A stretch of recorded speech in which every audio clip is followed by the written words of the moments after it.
le débat. Cet événement qui représente le doyen de l'université et évidemment nous remercions de la faculté et nous remercions évidemment vivement la faculté pour, voilà, pour leur soutien, pour l'aide qu'elle nous apporte. Voilà, je vous laisse. Bonsoir. Les différentes questions qui ont été posées, je ne sais pas, je vais répondre que partiellement, mais je veux dire en introduction quand même. L'espoir est-il mort? Non, il n'est pas mort, même en Grèce, même malgré toutes les déceptions que nous avons.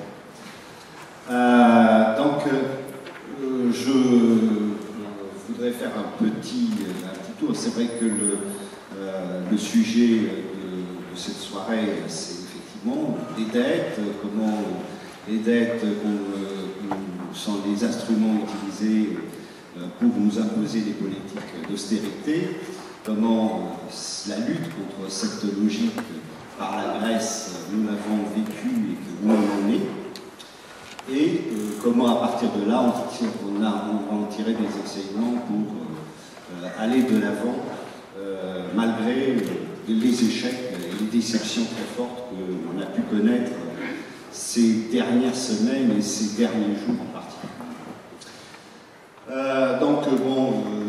Je reviens très rapidement. On a eu depuis le début de cette année une succession d'événements en Grèce que vous connaissez tous, avec l'élection de Syriza, beaucoup d'espoir, beaucoup d'enthousiasme, suivi d'une négociation qui a été longue, avec beaucoup d'efforts, et contrairement à ce qui a été dit, je pense qu'il n'y avait pas un manque total de propositions, simplement qu'il y avait une bonne foi du côté grec qui pensait qu'on avait en face de soi des gens à qui on pouvait s'adresser avec des arguments rationnels, des raisonnements économiques. Or, cela n'a pas été le cas, et c'est pour cela qu'après chaque réunion, un communiqué se tombait, et cela faisait partie de la propagande, pour dire que les Grecs étaient venus encore une fois sans proposition, alors que simplement ils étaient venus avec des propositions qui étaient considérées inacceptables parce qu'elles présentaient des alternatives par rapport à l'option qui est adoptée au sein de l'eurozone, c'est qu'il n'y a qu'une seule politique possible, de l'austérité, et quand ça ne marche pas, il faut faire encore plus pour que ça marche. Nous étions dans une logique où à chaque concession qui a été faite, on en demandait un peu plus, et il était visible qu'il s'agissait avant tout de punir, et si possible, de renverser ce gouvernement en lui faisant signer quelque chose qui serait inacceptable. Par rapport à cela, effectivement, il y a eu le contre-feu du référendum pour essayer de montrer que la volonté démocratique du peuple grec était derrière l'équipe qui négociait au nom de la Grèce un traitement différent. Mais bien entendu, dans l'Europe, ce référendum, malgré également l'enthousiasme que son résultat a pu créer, on a abouti à un résultat simplement de révéler le visage et le mode de fonctionnement d'une Europe qui est tout sauf démocratique, et d'une Europe qui est dans une logique on accuse souvent la gauche d'être idéologique. Là, c'est vraiment, on a une idéologie de l'eurozone qui s'est montrée d'un sectarisme pas possible, en voulant imposer un plan qui est tout le contraire de tout ce qu'il aurait fallu faire pour la Grèce, et de tout ce qu'il aurait fallu faire dans l'intérêt, bien entendu, des créanciers de la Grèce, qui, si ce plan se poursuit, ne récupéreront pas un centime de ce qui a été prévu. Donc, au moins, on a pu, et notamment en France, parce que je suis aussi un peu grec, c'est pour ça. Voilà, j'ai vu que sur la dernière étape, il y a eu une prise de conscience plus importante de ce qui sont les véritables fonctionnements de cette Europe dominée par certains, et qui met effectivement en danger un peu tous les pays, y compris la France. Donc on a abouti, après ce référendum, alors un volte-face que peu de monde a pu s'expliquer en dehors de Grèce. En ayant vécu ces jours-là en Grèce, il faut savoir que l'asphyxie financière qui a été imposée était absolument totale. Il n'y avait plus qu'une journée d'argent dans les banques, malheureusement, il était aussi objectivement trop tard pour prendre les mesures qu'il aurait fallu prendre depuis longtemps, qui auraient été nécessaires pour pouvoir avoir une marge de manœuvre, notamment l'introduction d'une monnaie parallèle, etc. Enfin, on ne va pas venir sur les détails. Par conséquent, ce soir-là, Tsipras a décidé de faire volte-face et de rejeter les propositions de Varoufakis pour aller dans la confrontation à l'appui de ce vote populaire. On a abouti à une proposition qui, vis-à-vis de la commission, vis-à-vis de la Troïka, qui était très critiquable, mais qui était encore acceptable, faite par le gouvernement grec, et à une négociation qui a abouti à un accord qui était un accord punitif par plusieurs aspects le 13 juillet. Et ça a été le début de la grande déception et qui s'est concrétisé par un mémorandum. On avait, enfin Syriza avait, on l'espérait tous, on n'aurait plus jamais de mémorandum. On en a eu notre troisième mémorandum qui est peut-être, en tout cas selon certains, pire que tous les autres. Il a quelques éléments un peu plus modérés sur certains aspects, mais son résultat est exactement dans la même logique et il ne peut être que catastrophique économiquement, socialement, humanitairement et politiquement pour la Grèce. Et j'en viens au dernier épisode parce que sur celui-là, on va donner quelques explications. Tsipras a décidé donc il y a quelques jours qu'il avait besoin de renouveler son mandat. En soi, vu le volte-face qu'il avait fait, le fait de redemander aux Grecs s'ils étaient d'accord avec ce volte-face, ce qui paradoxalement est le cas, en tout cas avant que d'autres événements surviennent, puisque les Grecs n'en voulaient pas à Tsipras et aussi à Syriza, ils en voulaient beaucoup plus à l'Union européenne d'avoir utilisé tous ces moyens pour imposer quelque chose d'aussi horrible que ce qui leur avait été imposé, et donc de demander si il continuait à le suivre. Cela a été provoqué bien sûr par le fait qu'une grande partie des députés du Syriza n'ont pas accepté de donner leur accord à l'Assemblée à ce mémorandum qui n'a pu passer qu'avec les votes de l'opposition conservatrice pro-européenne. Et ce groupe a décidé de faire scission, et donc nous avons un nouveau parti en Grèce, qui est le troisième parti par le nombre de députés actuellement, qui compte 25 députés, et qui, d'ailleurs, à l'heure actuelle, a le mandat, en 2-3 jours, d'essayer de former un gouvernement, qui est sorti sur la base du rejet de ce mémorandum et qu'une solution de rupture serait préférable à ce référendum. D'après des informations récentes, il semblerait qu'un certain nombre de personnes rejoindraient, des personnalités rejoindraient ce groupe, et notamment, sous toute réserve, Zoé Constantopoulou, qui devait intervenir, devrait le rejoindre. Zoé Constantopoulou, nous la connaissons bien avec Toussaint particulièrement, puisque c'est elle qui a confié la mission pour l'audit sur la dette grecque et qui a été toujours très intègre, allant jusque très combative pour ses idées, et qui a choisi naturellement d'aller rejoindre ce groupe. Alors, maintenant, qu'est-ce que l'on peut en dire? C'est que est-ce qu'il faut prendre parti pour l'un ou pour l'autre? Je serait comme citoyen grec obligé de le faire.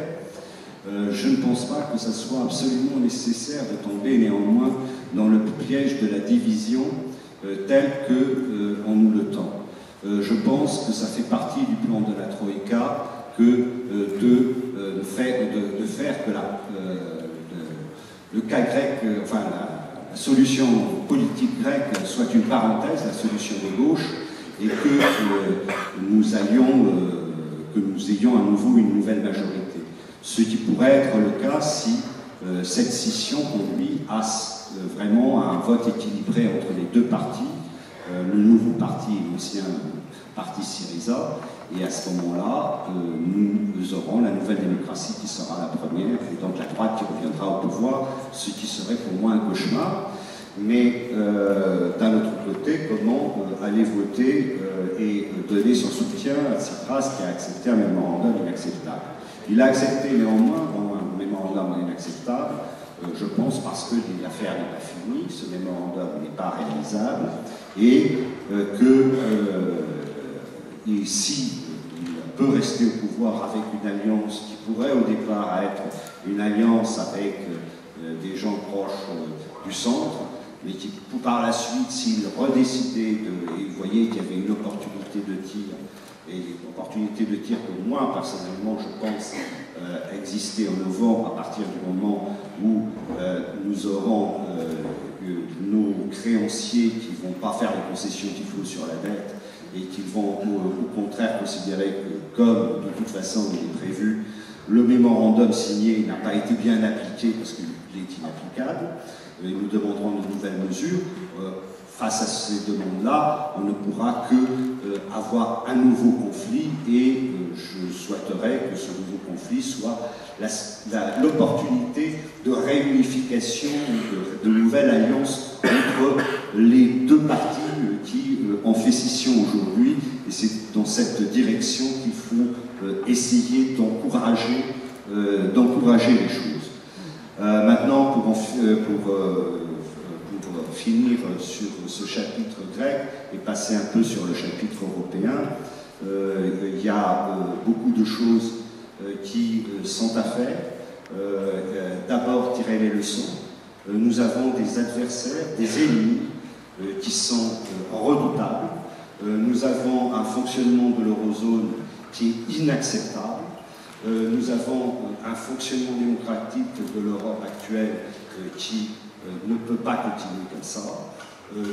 Il y a des propositions sur lesquelles on peut se rassembler bien au-delà de ce qui est représenté dans cette salle, au niveau européen. Ce qui s'est passé au cours de ces 6 mois nous a ouvert la voie pour permettre de communiquer aux gens et de leur faire comprendre un certain nombre de choses qui, jusque-là, étaient habilement cachées. Là, elles sont sorties au grand jour. Donc, il y a en plus des mobilisations signalées tout à l'heure, il y a des marches vers Bruxelles qui sont prévues en octobre, aboutissant le 15 octobre à Bruxelles. Et donc, je vous invite à les rejoindre. Il n'est pas nécessaire de marcher jusqu'à Bruxelles pour le faire. D'autre part, il y aura à Bruxelles, une fois que ces marches arriveront, un certain nombre de manifestations, et notamment une réunion sur le sujet qui nous est particulièrement douloureux en Grèce, sur la question de la dette, des dettes publiques, une conférence citoyenne sur les dettes publiques, qui n'est pas qu'un problème grec, c'est un problème que tous les pays ont affronté devant eux, et sur cela, Éric Toussaint nous en parlera plus, et sur ce sujet, sur lequel d'ailleurs j'ai travaillé dans le cadre de la commission qu'il a coordonnée, la commission pour l'audit de la dette grecque, pour la vérité sur la dette grecque, c'est plus exactement, parce qu'il y a tellement de contre-vérités qui ont été assénées à tout le monde pour donner, pour culpabiliser ceux qui étaient endettés et pour donner des arguments pour les exterminer à ceux qui ont prêté pour des motifs qui n'osent pas avouer, que c'est effectivement, elle porte bien son nom, Commission pour la vérité sur la dette publique. Rétablir la vérité, c'est un travail par lequel il faudra commencer dans tout ce qui est à venir, parce qu'il y a beaucoup de vérité à rétablir pour mobiliser et pour arriver à rassembler dans une Europe des citoyens que nous devons maintenant, et il est urgent de définir en termes beaucoup plus précis que nous l'avons fait jusqu'à maintenant. Avec les amis et camarades espagnols de partager cette tribune. Vraiment, ce rapport d'audit est maintenant à votre disposition. Il est téléchargeable gratuitement sur Internet. C'est un rapport de 65 pages que nous avons rédigé en 2 mois et demi de temps, et Thanos a donné un gros coup de main, notamment pour le chapitre 1 et une partie du chapitre 2. Il comporte 9 chapitres, et tout chaud est arrivé ce rapport sous forme de livre édité par les Liens qui libèrent. Je n'ai pas d'exemplaire avec moi ici, je ne sais pas si quelqu'un peut montrer un exemplaire de ce livre. Voilà, La vérité sur la dette grecque. Ça vient de sortir de presse. Moi j'ai bouclé la maquette vers le 5 août et ça vient d'arriver ici pour l'université d'Attaque. Alors vraiment, je vous en prie, prenez la peine d'acquérir le livre et surtout de le lire. Et en 10 minutes, un quart d'heure, c'est impossible de résumer ce document qui est parfaitement accessible, mais je devrais consacrer mes 10 à 15 minutes pour le résumer, donc ce n'est pas possible. Et donc je vais me concentrer sur la question, justement, quelle leçon et une autre stratégie aurait-elle été possible? Donc, bien sûr, une chose doit être très claire, la responsabilité première de l'échec terrible qui vient d'être vécu en Grèce retombe sur les créanciers. Il n'y a aucun doute là-dessus, et entre nous, on ne va pas perdre son temps là-dessus. Par contre, l'expliquer à la population et polémiquer contre tous ceux qui affirment chaque jour que la faute incombe aux Grecs, incombe à Tsipras ou au comportement, à la société grecque, bien sûr, là il faut mener la bataille constante sur ce terrain-là, et c'est pour ça que le rapport d'audit, à côté d'autres documents, est extrêmement important. Je pense effectivement qu'une autre stratégie était possible, et je raconte ça dans une vidéo qui circule pour le moment depuis 2 jours. Ça faisait 2 à 3 ans que, en ce qui me concerne, j'avais des discussions, y compris avec Tsipras, sur une autre stratégie. Et ce n'était pas possible de le rendre public à ce moment-là, parce qu'évidemment, c'était à eux de prendre les décisions, et ce n'était pas possible de rendre compte d'une série de débats. Mais maintenant, on peut en parler, et il est grand temps d'en parler, parce que ça doit avoir des effets sur la stratégie à suivre dans le reste de l'Europe. Je pense que ce que démontre ce qui vient de se passer en Grèce, c'est qu'on ne peut pas entrer ou rester longtemps dans une négociation sans créer un rapport de force clair et net. Et si vous voulez créer un rapport de force clair et net avec les créanciers, pour eux, c'est pas avoir 62% de non au référendum ou avoir gagné des élections de manière parfaitement démocratique le 25 janvier. Ça, c'est absolument pas le rapport de force pour eux, parce qu'ils sont au-delà de ça. La légitimité démocratique d'un gouvernement, ce n'est pas leur problème. Et quand je dis les créanciers, je ne parle pas d'abord de banquiers privés, je parle de la Banque Centrale Européenne, du Fonds Monétaire International et de la Commission Européenne. Donc leur rapport de force, bien sûr, vis-à-vis de sa propre population, c'est acquérir une légitimité comme force de gauche ou comme les forces sociales qui l'appuient. Ça, c'est le point de départ. Mais créer le rapport de force par rapport aux créanciers, il faut aller au-delà. Et par rapport à des créanciers, il y a une chose qu'ils entendent, c'est quand vous ne les payez pas. C'est un adage très connu. Si vous avez une dette de 1000 €, on parlait de livres sterling, puisque cet adage est né au Royaume-Uni, et que vous ne savez pas les payer, si vous avez une dette de 1 000 € à l'égard de votre banque, c'est vous qui avez un problème. Si vous avez une dette de 10 millions d'euros, de 100 millions d'euros ou d'1 milliard d'euros, et que vous avez un problème pour le payer, c'est eux, les créanciers, qui commencent à avoir un problème. Et donc,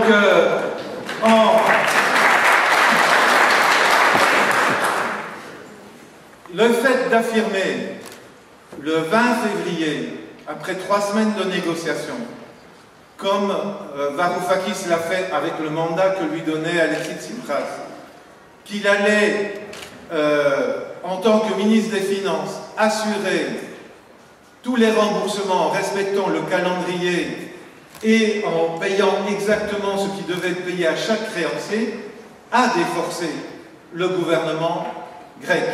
C'est un mandat qui lui était donné par Tsipras et qu'il était d'accord avec ce mandat, mais ça les a déforcés. La Grèce a payé maintenant en février, et le moment où je parle, on doit être à 11 milliards de remboursements aux différents créanciers. La somme qui est avancée en termes de dépenses dans le cadre de cette très importante loi pour combattre la crise humanitaire représente sur l'année 2015 200 millions d'euros. 200 millions d'euros face à 11 milliards déboursés. C'est-à-dire, à partir du moment où vous restez dans une logique de paiement de la dette, c'est votre problème, le paiement de la dette, comme gouvernement. Vous devez chercher les sous pour pouvoir la rembourser. Et donc vous devez réunir, comme le gouvernement d'Alexis Tsipras a dû le faire, demander à toutes les entreprises publiques et à toutes les administrations de mettre leur liquidité à disposition de l'État afin d'obtenir les engagements par rapport aux créanciers. Et on a grosso modo atteint le fond de la caisse début janvier, début juin, et début juin, là, la Grèce a dit, écoutez, on va reporter nos remboursements à l'égard du FMI, en tout cas jusqu'à la fin du mois, et ça correspondait à la fin du programme antérieur de mémorandum prolongé de 4 mois par l'accord du 20 février dont je viens de parler. Pour moi, là, c'est une erreur fondamentale. Il aurait fallu, je pense, le 20 février, dire, et ce que je dis, ce n'est pas simplement pour la Grèce, je pense que ça vaut pour d'autres pays, dire, mais dans le cas de la Grèce, c'est important, dire, il y a un règlement européen qui s'appelle le règlement 472, adopté le 21 mai 2013 par le Parlement européen et la Commission européenne. Et l'article 7, paragraphe 9 de ce règlement 472 dit la chose suivante. Un État sous ajustement structurel réalisera un audit complet de sa dette afin de comprendre pourquoi la dette a atteint un niveau insoutenable et afin de déceler des irrégularités éventuelles.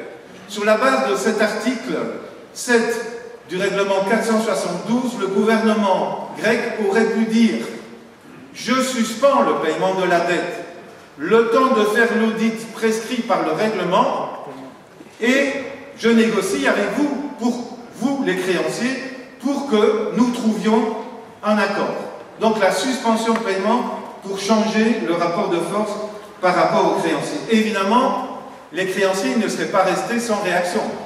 Pas en termes de non-déboursement. Pas en termes de non-déboursement, puisqu'ils n'ont rien déboursé.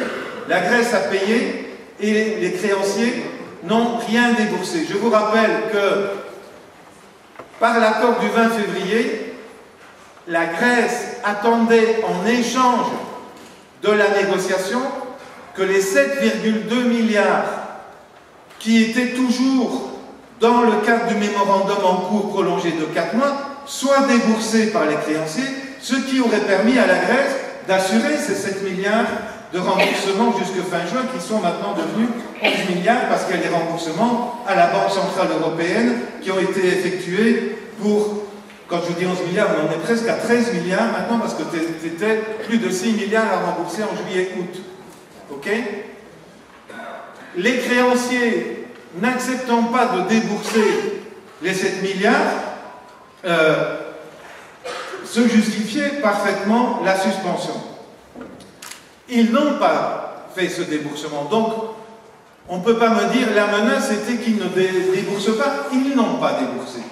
Parce que eux, ils voulaient d'abord avoir la capitulation de Tsipras et puis après trouver un arrangement. Ce qui vient de se passer aujourd'hui. Mais bien sûr, ils pouvaient prendre d'autres mesures. C'est clair. Ça, la Banque Centrale Européenne, comme elle a exercé un chantage maximum sur les banques grecques, pouvait encore un peu plus resserrer plus rapidement les liquidités ou le niveau d'octroi de liquidités aux banques grecques.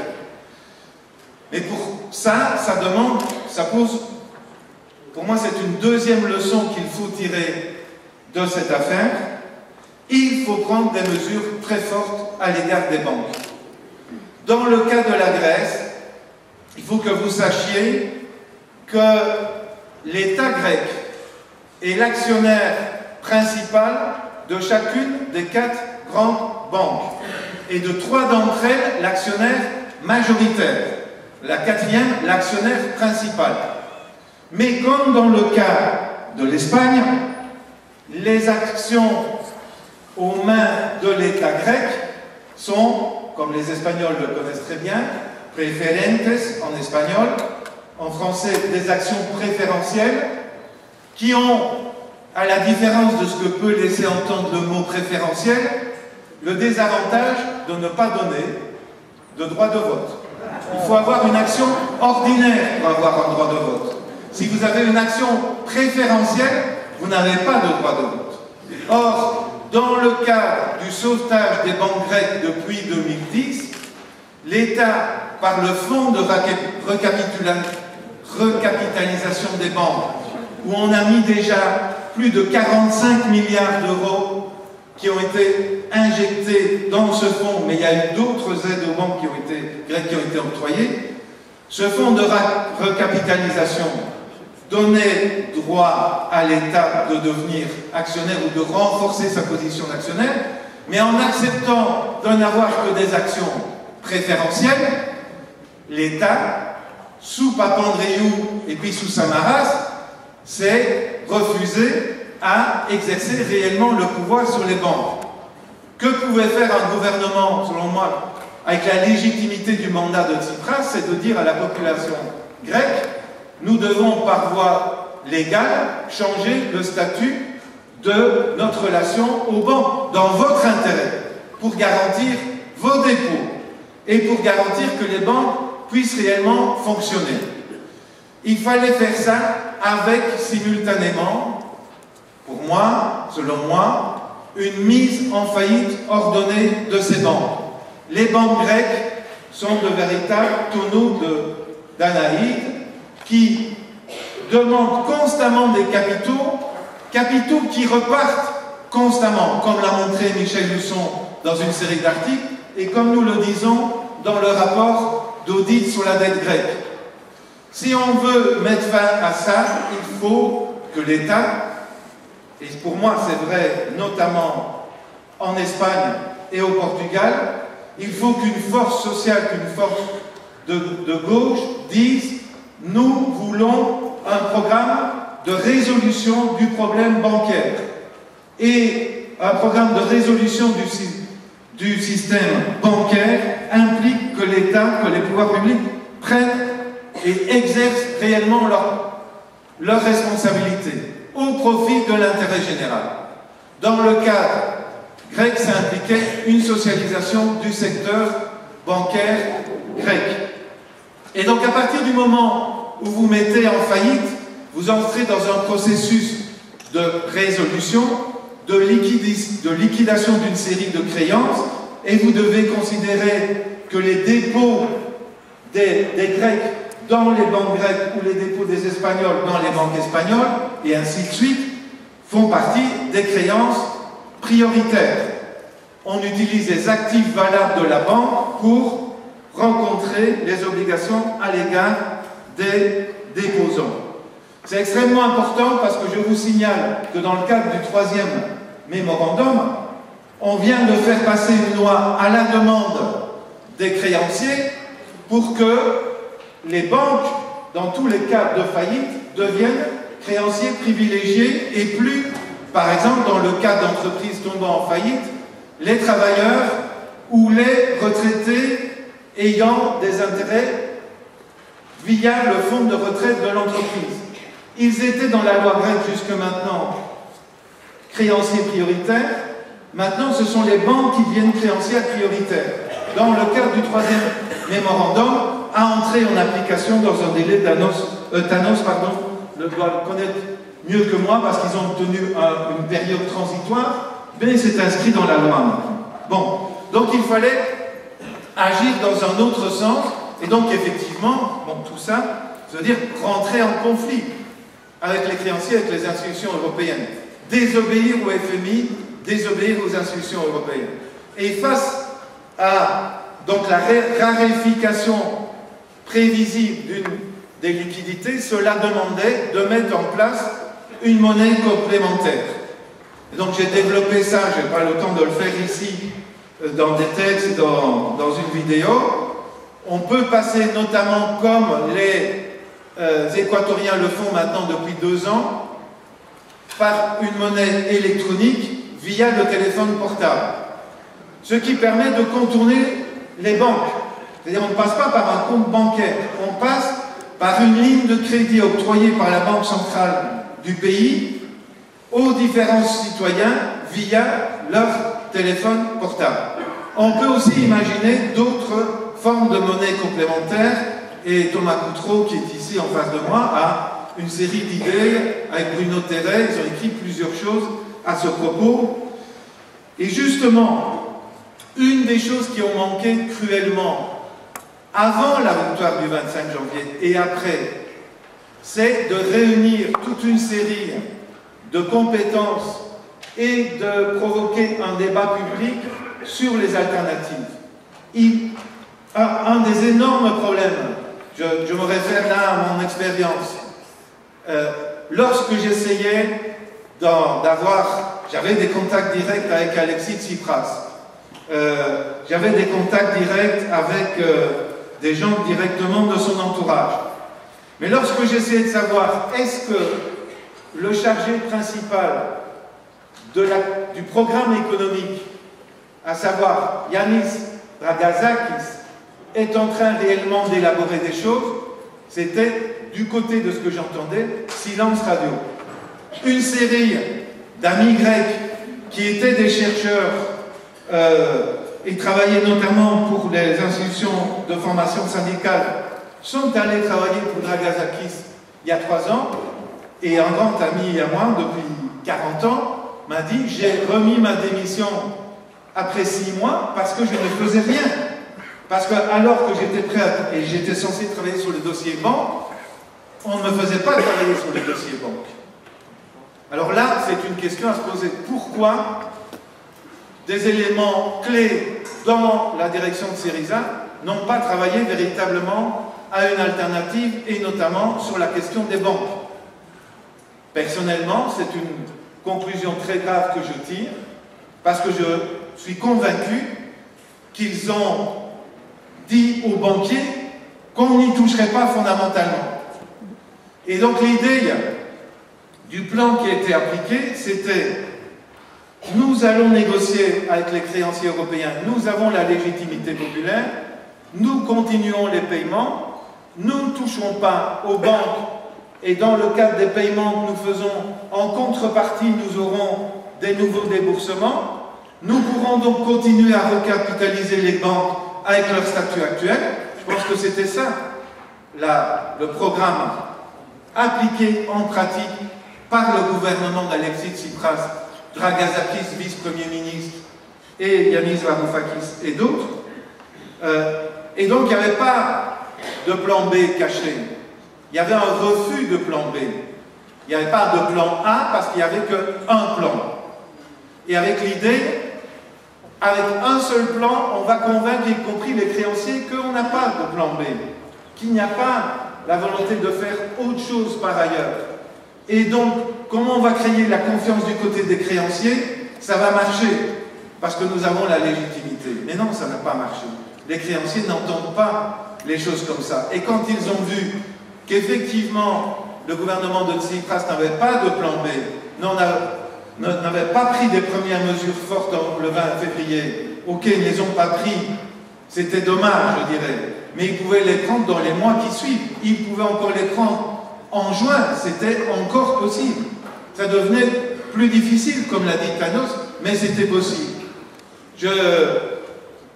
Dans les amis économistes, j'ai depuis des années James Galbraith, qui est un économiste américain, plutôt démocrate, néo-keynésien. On a des contacts très réguliers. Je l'ai rencontré fin mai. Il revenait d'une négociation avec Schäuble, non, d'un rendez-vous avec Schäuble.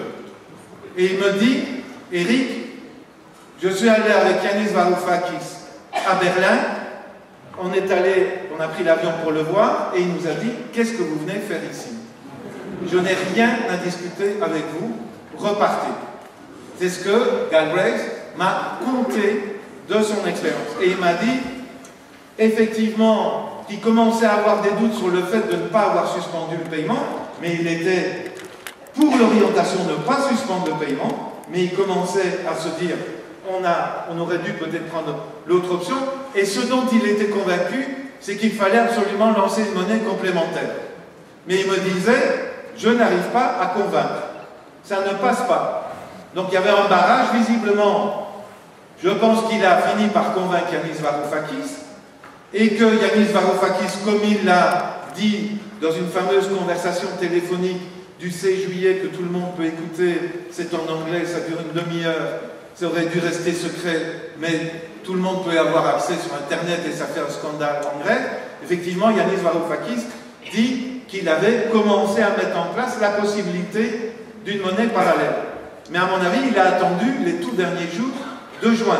Et effectivement, comme l'a dit Thanos, Alexis Tsipras avec Dragazakis et Stasakis, un autre de l'équipe plutôt de la tendance, on va dire, très modérée de la direction du gouvernement, on dit à Varoufakis, y compris maintenant, pas question de passer à des éléments de plan B. Bon, donc, suspension de paiement, mise en faillite des banques, monnaie complémentaire. Donc, pour moi, il ne faut pas avoir peur de parler de la mise en faillite de banques qui sont insolvables. Ça se fait tout à fait normalement et on peut le faire de manière ordonnée. Et il y a de différents gouvernements d'ailleurs, et on peut faire mieux qu'eux, ont pris des dispositions, y compris l'administration Obama, et oblige les différentes banques américaines à avoir elles-mêmes remettre à la Réserve fédérale un plan de mise en faillite ordonnée. Et ce plan, il est même accessible publiquement. C'est une disposition depuis 3 ans. Nous, on peut faire mieux que ça en demandant d'autres, certainement, aux banques de répondre à d'autres critères que ce que l'administration Obama fait. Mais c'est pour vous dire que ça existe, c'est parfaitement possible. Il y a bien sûr des mesures fiscales très fortes qu'il fallait prendre et ne pas abandonner ce qui était dans le programme de 2012, à savoir de toucher aux armateurs et de toucher à l'Église orthodoxe. L'Église orthodoxe a payé un impôt en 2014. Certains croient que l'Église orthodoxe ne paye pas d'impôt. C'est faux. L'Église orthodoxe paye des impôts. Et vous savez combien? 2,5 millions d'euros. L'impôt payé par l'Église orthodoxe au pouvoir public grec pour l'année 2014. Bon, je termine. Du côté du mouvement social, pour moi, une leçon, je vais encore dire 2 choses. Du côté du mouvement social et puis sur l'euro, mais ce sera très très bref, parce que la question m'est posée. Et du côté du mouvement social, je pense qu'une faiblesse très importante du côté grec, ça a été du côté de l'audit citoyen. On a démarré très très bien en 2011, très très bien, avec une conférence internationale à Athènes avec 3000 personnes, avec un appel international signé très largement et par des personnalités grecques comme l'actuel ministre des Finances, Euclide Tsakalotos, qui l'avait signé. mais aussi la Fazanis, Nadia Valavani, etc., ministres qui ont été démissionnés ou qui ont démissionné suite à l'accord funeste du 13 juillet. Ça avait très bien démarré. Et lorsque le mouvement des indignés portugais et espagnols, en mai-juin, ont fait tache d'huile vers la Grèce, quand les places, pas simplement Syntagma, mais des milliers de places publiques ont été occupées en Grèce en juin-juillet 2011, l'audit citoyen avait le vent en poupe et rencontrait énormément d'échos. L'erreur, ça a été de ne pas consolider ça. Et donc le mouvement social n'a pas exercé la pression qu'il aurait fallu sur les partis, dont Syriza, qui se portaient candidats au pouvoir. Donc pour moi, une leçon extrêmement importante, c'est qu'à partir du mouvement social, à partir du mouvement citoyen, il faut réussir à maintenir une auto-activité pour obtenir des forces politiques dans nos différents pays, qu'elles s'engagent réellement sur la question de la dette et qu'il leur soit très difficile de tourner sur la question de la dette. Or, c'est un enjeu clé en Espagne. L'audit citoyen de la dette, la plateforme d'audit citoyen en Espagne a été très forte, ça baisse, et si la pression baisse sur Podemos, sur Izquierda Unida, le risque, c'est que c'est d'autres forces qui vont exercer des pressions.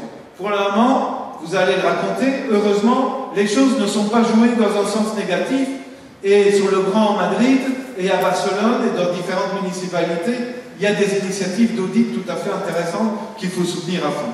Et donc, effectivement, comme Thanos l'invité et les autres vont certainement le faire, il faut réussir la mobilisation des 16-17 octobre, la marche européenne, faire des bilans adéquats, tirer des conclusions qui s'imposent sur ces stratégies. Et enfin, mais ce sera pour la discussion, sur l'euro, je pense que c'était un faux débat pendant 4 à 5 mois de dire soit on est dans la négociation, comme on le fait, soit on sort de l'euro.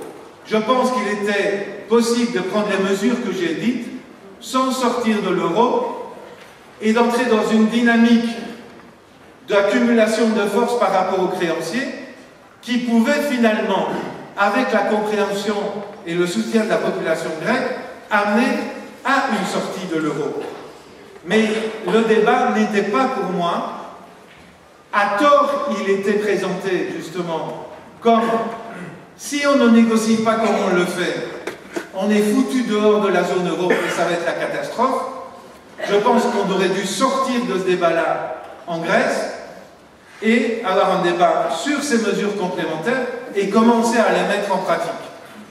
Et voir que la population grecque allait comprendre au cours de l'expérience que l'euro était effectivement une camisole de force dont il fallait peut-être ou sûrement sortir. Maintenant, au moment où je parle, il est clair que pour une partie plus importante de la population grecque, la sortie de la zone euro devient une option tout à fait nécessaire. Et donc, on va avoir la discussion là-dessus.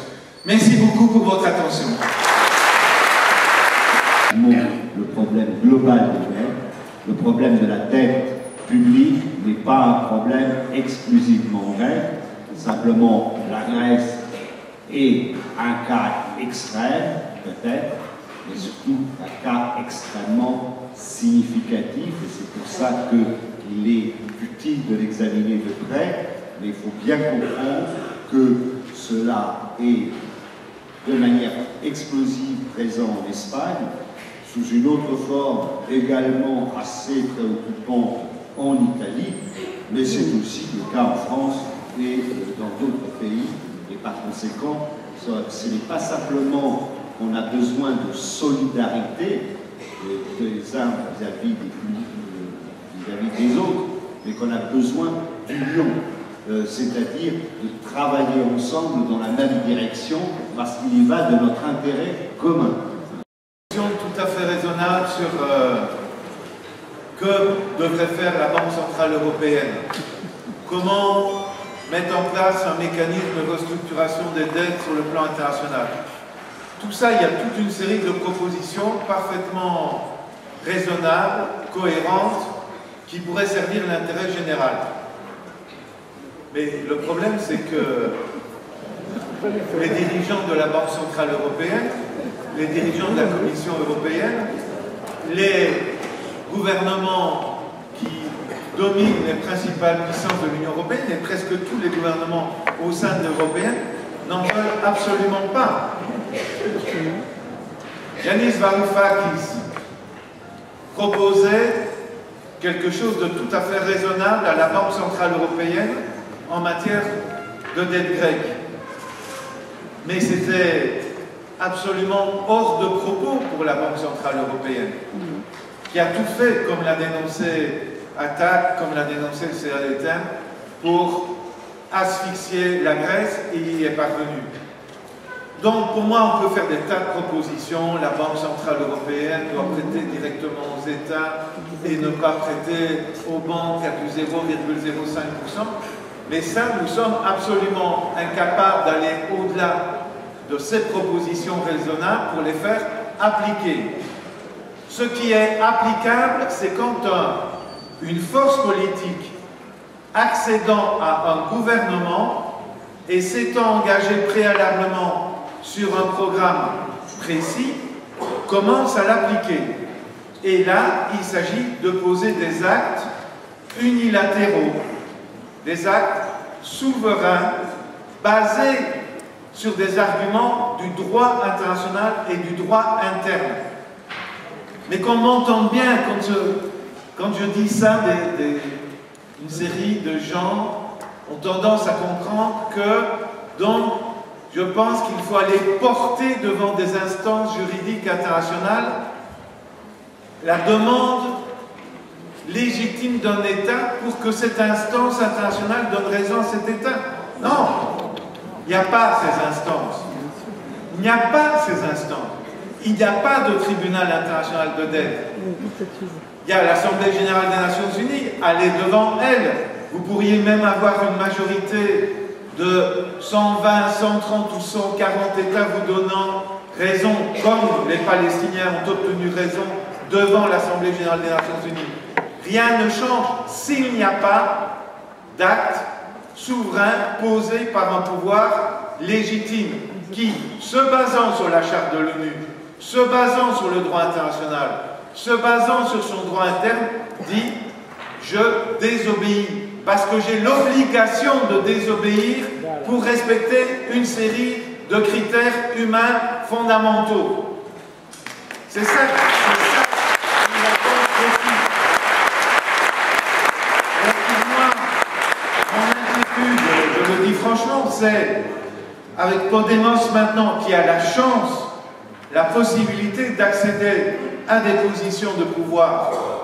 Il faut réussir et débattre avec Podemos pour que Podemos ne se limite pas à faire une série de propositions raisonnables, mais pose des actes là aux endroits du pouvoir où elle sera. De repasser à une situation de frustration, de défaite, etc. Et donc pour moi, je disais c'était ça la réflexion, et pour arriver à ce que des gouvernements où des autorités posent des actes unilatéraux fondés en droit, il faut qu'il y ait une pression citoyenne. Et ça, c'est le rôle qui nous revient à nous. Mais donc il faut non seulement avancer des idées générales tout à fait légitimes et intéressantes, il faut poser des exigences à des forces politiques, passer des contrats avec elles, où elles doivent respecter leur engagement, et donc avoir une vue claire sur ce qui est possible dans le cadre de cette Union européenne et de cette zone euro qui est devenue très clairement aux yeux de beaucoup de citoyens maintenant une véritable prison des peuples. Dans une prison des peuples, est-ce que des peuples appuyant un gouvernement notamment, est-ce que ça peut générer un acte unilatéral et une indiscipline qui aboutit à un succès? Je pense que oui, je pense que c'est possible. Qu'on l'a raté en Grèce, Et j'espère qu'on ne va pas se limiter à cet échec et qu'effectivement on va accoucher dans la douleur de forces sociales et politiques qui vont tenir leurs engagements. Et nous, avec des conclusions claires de ce qu'il ne faut pas répéter, pas donner des chèques en blanc, être mobilisé, être organisé, avancer une stratégie claire et être prête à la discuter avec des forces politiques. Je me réjouis que Podemos soit là et qu'on puisse le dire à des camarades de Podemos ici, dans cette salle. Et évidemment, ce débat doit avoir lieu à différents endroits. Et effectivement, à l'occasion des marches européennes qui doivent mener au 16-17 octobre, il faudrait pouvoir générer une dynamique d'élaboration des cahiers de doléances à avancer aux autorités publiques. C'est fondamental.